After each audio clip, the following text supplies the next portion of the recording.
बिस्मिल्लाहिर्रहमानिर्रहीम। शुरू करता हूँ अल्लाह के पाक नाम से जो बहुत बड़ा मेहरबान निहायत रहने वाला है।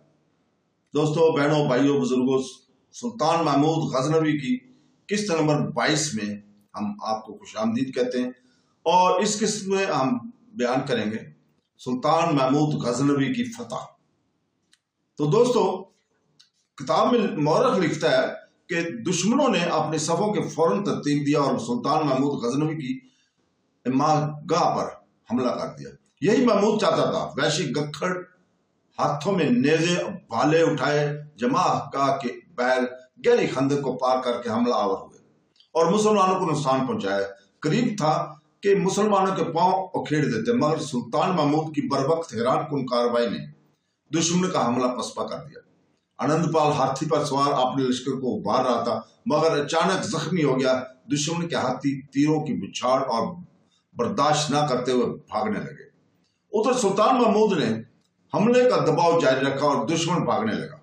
बहरहाल राजा आनंदपाल और इसके इत्तेहादी मैदानी जंग से भाग खड़े हुए। रात भर सफर करते रहे और अगले रोज दरिया चनाब के किनारे आकर रुके। यहाँ आनंदपाल और इसके इत्तेहादियों ने बचे कच्चे लश्करियों को रोक दिया, पड़ाव कायम किया। वो जख्मी जो वहां तक पहुंचने में कामयाब हो गए थे, इनकी देखभाल की गई। इस मौके पर अनंतपाल और कौशल देवी दोनों बहन भाई एक दूसरे के पास आए। तब बड़ी फिक्रमंदी से अनंतपाल ने कौशल देवी को मुखातिब किया। कौशल, रास्ते में भागते हुए मुझे खबर हुई कि लश्कर में काशी नहीं है, वो कहाँ गई है? इस पर बेबना तफरकात का इजहार करते हुए कौशल देवी ने कहने लगी कि भाई, कुछ समझ नहीं आ रहा। जिस वक्त गखड़ों के सरदार नंदी वर्दन का मुकाबला मुसलमानों के सरदार सिपा सलार अब्दुल्ला करादगीन से हो रहा था, इस वक्त मैं और काशी दोनों बड़ी तवज्जो और नफराती मुकाबला देख रही थी। इस वक्त अचानक काशी मुझसे अलहदा हुई। मुझे इसके अलहदा होने की खबर इसलिए नहीं हुई कि मेरी निगाहें नफराती मुकाबले में जमी हुई थी। इसके बाद मैंने काशी को बड़ा तलाश किया, लेकिन मुझे नहीं मिली। हमारे पड़ाव के लश्करियों का जो सलार था, इसने भी तलाश किया, लेकिन काशी का कुछ पता नहीं चला। और जब जंग के बाद हमें पसपाई अख्तियार करना पड़ी, तब तक भी काशी का कहीं नामो निशान तक नहीं था। मेरे भाई, लगता है कि इसे जमीन निगल गई हो या आसमान की तरफ परवाज कर गई हो। मेरी समझ में कुछ नहीं आता कि काशी किधर गई। इसकी इस तरह गायब होने से मैं सख्त परेशान और फिक्रमंद हूँ। कौशिक देवी की इस गुफ्तगू से अनंतपाल भी फिक्रमंद हो गया था। फिर इसने अपने इन मकबरों को, जो इस वक्त इसके लश्कर में मौजूद थे, हुक्म दिया कि वो चारों तरफ फैल कर काशी कुमारी को तलाश करें और देखें वो क्या कर और कहाँ है। दरिया चनाब के किनारे पर पड़ाव 2 दिन तक कायम रहा। यहाँ तक अनंतपाल और इसके इत्तेहादियों को भी खबर पहुंची कि सुल्तान महमूद गजनवी इनका ताक़ब करने के लिए बड़ी तेजी और बरकत रफ्तारी से मशरक़ का रुख कर रहा है। लिहाजा अनंतपाल और इसके इत्तेहादियों ने भी पड़ाव उठाया और पहले की तरह वो भी मशरक़ की तरफ भागना शुरू हो गए। चुनांचे राजा आनंदपाल सुल्तान महमूद गजनवी के इस ताक़ब की खबर सुनकर लाहौर नहीं गया, बल्कि इसने नगरकोट या किला भीम का रुख किया। नगरकोट को भीम के अलावा मौजूदा नाम गांगड़ा से भी पुकारा जाता है। इस भागदौड़ और अफरादी में गणनकोट का राजा भी अपने शिकस्त खुर्दा लश्कर के साथ अनंतपाल के हमरा था। लिहाजा दोनों राजा अपने लश्कर को लेकर नगरकोट जा पहुंचे। नगरकोट चौंके पहाड़ी मुकाम होने की वजह से बहुत मजबूत और नाकाबिले तस्कीर मुकाम ख्याल किया जाता है। लिहाजा नगरकोट के राजा और अनंतपाल का ख्याल था कि सुल्तान महमूद अव्वल तो वहां पहुंच ही नहीं पाएगा। अगर पहुंचेगा तो इसको कोस्तानी किले को फतह करने में कामयाब नहीं होगा। मुअर्रिखीन का एक ग्रोह लिखता है कि सुल्तान महमूद नगरकोट के हिंदुओं से मार कराई करने के लिए आगे बढ़ा। इस जमाने में नगरकोट किला भीम के नाम से मशहूर था। सुल्तान महमूद गजनवी मंजिल मारता हुआ नगरकोट पहुंचा और इस किले को मुआसरा कर लिया, जिसके अंदर नगरकोट का राजा और लाहौर का राजा अनंतपाल दोनों मुकीम थे। यह किला राजा भीम के जमाने में एक पहाड़ी की चोटी पर बनाया गया था और हिंदुओं के नजदीक बकौल मुअर्रिखीन बुतों का गढ़ समझा जाता था।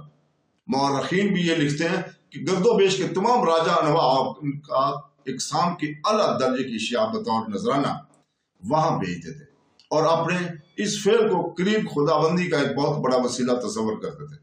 क्योंकि इस किले में चारों तरफ से दौलत आकर जमा होती थी, इसलिए यहाँ सोने, चांदी और जवाहरात और मोतियों वगैरह का इसके अंदर बड़ा जखीरा था। ऐसा शायद ही किसी बादशाह के जमाने में اس کے خزانے میں ہو۔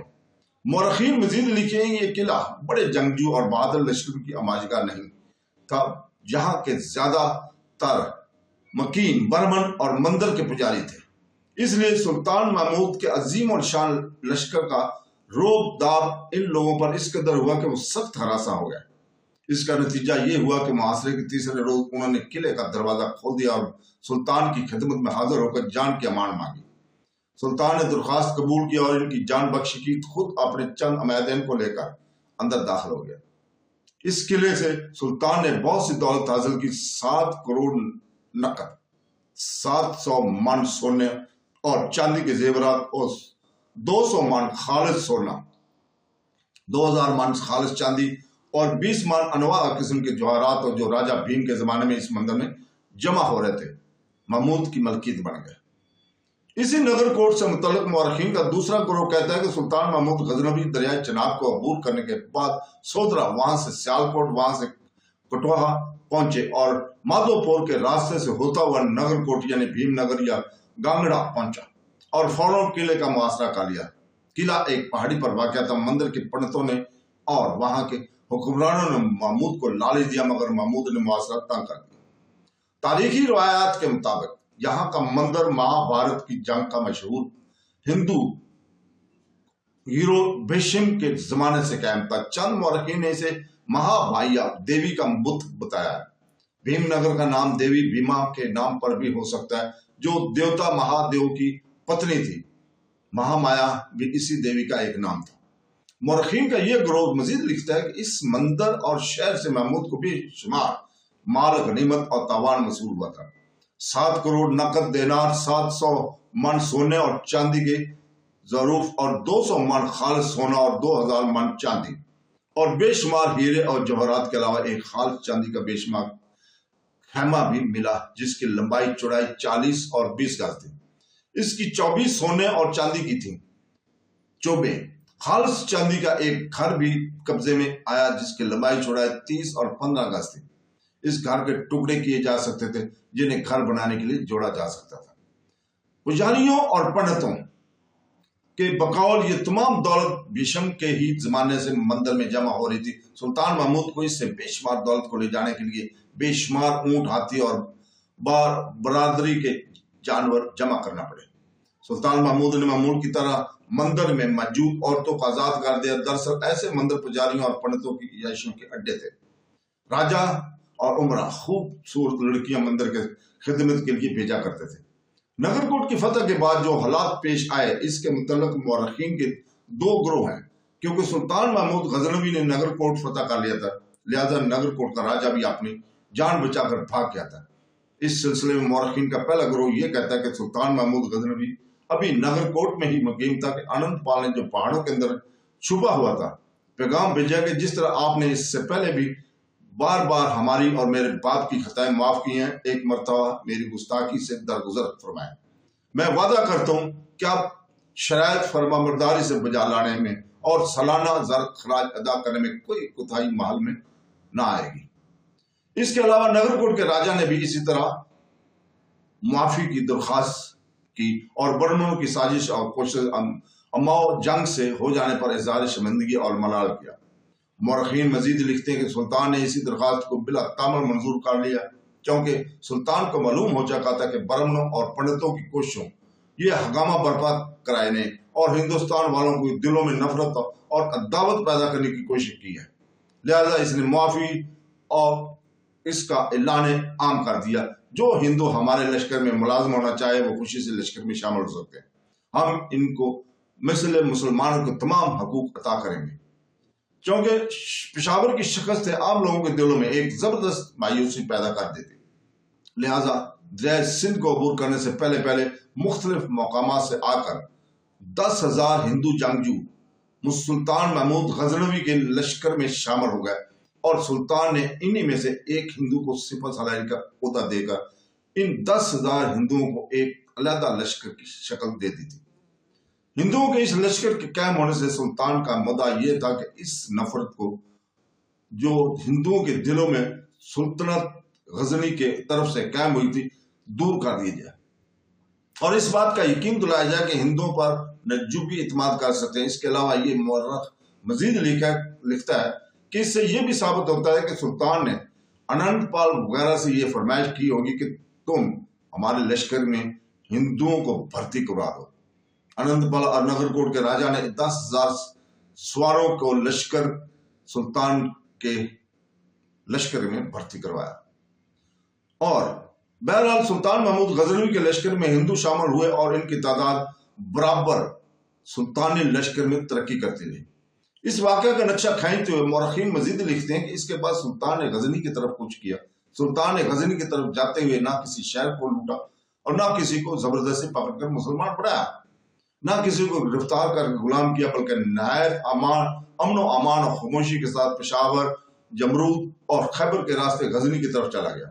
अगर सुल्तान महमूद वाकई ऐसा होता जैसा कि गुमराह कुन तारीखों में अक्सर लोगों को पढ़ाया जाता है, तो गंगड़ा से पेशावर तक वो नहायत आबाद और सरसब्ज इलाके में सफर करता हुआ गुजरा। इस आबाद इलाके के शहरों और कस्बों को लूटता हुआ और खाक को स्याह बनाता हुआ गुजर जाता।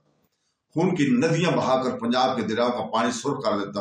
अनंतपाल महमूद के चले जाने के बाद अपने दारुल लाहौर में आया। इस वक्त ये सारा इलाका और दारुल बिल्कुल बेवाली वारिस पड़ा था। महमूद को किसी की मज़ामत, किसी के मुकाबले की भी अंदेशा न था, मगर इसने नगरकोट से पेशावर तक किसी को भी कोई नुकसान ना पहुंचाया। सबसे बड़ी और अहम बात यह कि लाहौर जैसे मशहूर और अहम शहर को भी इसने कष्ट ना किया। जबकि मौरखीन का दूसरा ग्रोह कहता है कि नगरकोट के राजा और लाहौर के राजा अनंतपाल को सुल्तान महमूद गजनवी से मुआफी नारायण की फतह के बाद मिली।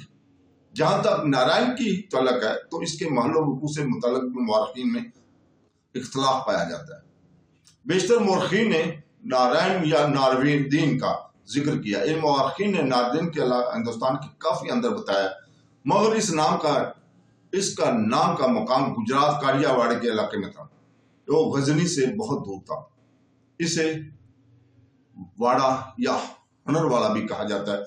मौजूदा दौर में इसका नाम पत्तन है, यानी मौरखीन ने इसे अफगानिस्तान के शुमाल मशरिक इलाके में काफिरस्तान में बनाया था। इस लड़ाई में चूंकि सुल्तान के कब्जे में काफी माल और गनीमत और जंगी हाथी भी आए थे, इसलिए नारायण का मुकाम दशवार गुजार पहाड़ों इलाका काफिरस्तान में नहीं हो सकता था, क्योंकि वहां हाथी नहीं पाए जाते थे और न ही सुल्तान गुजरात काठियावाड़ तक इस कदर कलील मुद्दत में जा सकता था। इसलिए कि गजनी से वहां तक कुल कौवे की उड़ान का फासला एक तरफ का सिर्फ 900 मील यानी 1450 किलोमीटर का बनता है। चंद मौरखीन ने इसे नारायणपुर बताया, जो रियासत अल्लोर का एक कस्बा था। अल्लोर का गजनी से कौवे की उड़ान का फासला 650 मील यानी 1042 किलोमीटर बनता है। हो सकता है कि इस हमले का मकसद सुल्तान की तरफ से देखभाल होना कि जमुना और गंगा के मैदान में आइंदा हमलों के लिए दुश्मन के बारे में वाकफियत हासिल किया जा सके। सुल्तान महमूद गजनवी की अस्करी बसीरत की पेश नजर क्यास किया जा सकता है कि इसके दूर माल लड़ाका देखभाल दस्ते जरूर अलोर तक लड़कर खबर हासिल कर गए होंगे। इसके अलावा यह भी नुमाया क्यास किया जा सकता है कि इसकी देखभाल जासूसी दस्ते गुजरात काड़ियावाड़ तक भी गए होंगे, लेकिन ज्यादा रुझान इस तरफ है कि नारायण का वो इलाका जिस पर सुल्तान महमूद गजनवी हमला आवर हुआ, वो पंजाब के शहर गुजरात के पास दरिया चिनाब के किनारे बताया गया, जहां अनंतपाल मुकीम था। अनंतपाल ने थोड़ी सी लड़ाई के बाद सुलह कर ली और आइंदा हर साल खराज देने का वादा किया। इसके अलावा इसने भारी तावान भी अदा किया और इस लड़ाई के बाद अनंतपाल ने वादों के मुताबिक गजनी सुल्तान के पास सालाना खराज रवाना किया। इसमें 50 जंगी हाथी सुल्तान के लश्कर के लिए, 2000 लश्करी और कई किस्म के हिंदुस्तान के कीमती सामान भेजा गया। बहरहाल इन दिनों वाकयात में हकीकत कुछ भी हो, सुल्तान महमूद के सामने पंजाब के राजा अनंतपाल और कांगड़ा के राजा दोनों ने सर तस्लीम खम कर लिया था और सुल्तान महमूद की अतात और फरमाबरदारी अख्तियार कर ली थी और सुल्तान को खराज देना कबूल कर लिया था। तो दोस्तों, इसके साथ ही हम आपसे इजाजत चाहते कल तक भी। कल इंशाअल्लाह ताला आपके सामने सुल्तान महमूद गजनवी की 23 नंबर किस्त को पेश किया जाएगा। अल्लाह हाफ़िज़।